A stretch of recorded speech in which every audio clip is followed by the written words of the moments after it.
have one question. Have you found any special techniques of working with people that have been burned, like burn survivors? Yes. I could say something. Okay.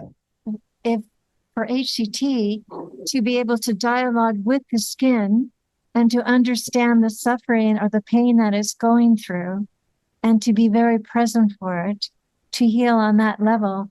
And the next piece is to connect with the brain itself so that you restore the conscious connection between brain and skin.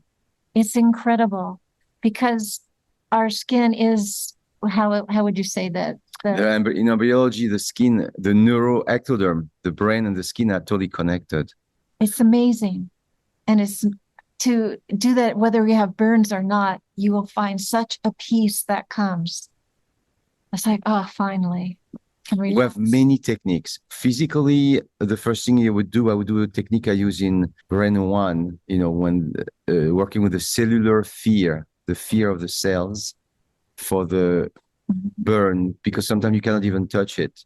Then you work with the lymph, and if you cannot touch it, often you go proximal to it, so between the nodes and the burn, all this area, and that's going to evacuate the heat. You're going to see this even very close to the area, but without touching it, you're going to see the red becoming pink and become whiter and whiter, and the heat release very strongly from the arm. And if you cannot even do it at all, you can do on the contralateral arm or legs, for example. So if your left arm is burned, you work on the right arm because the lymph is controlled by the autonomic nervous system. So you have reflex, left, right, up, and down. So you work. So this is a burn area. You work here, coming from the node proximal to distal, back and forth without touching this area. And then you can work on the hand on the other side that is not affected. So that's two techniques, but the lymph is very good on sunburn, for example. You can just do it on sunburn where you can touch a little bit the area. By draining the area, you can see the sunburn releasing very fast.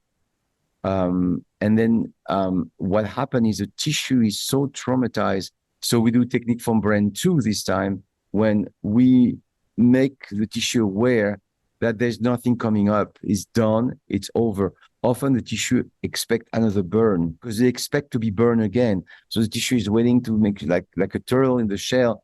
They're waiting for another burn or another trauma.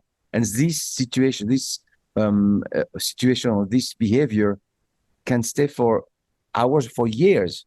So you can have a burn victim many years later, and you just release that area.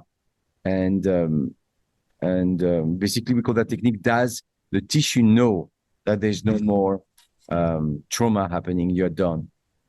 So that's there's many techniques we can use, physically, emotionally, and energetically. Chronic burn, then you can do scar tissue release.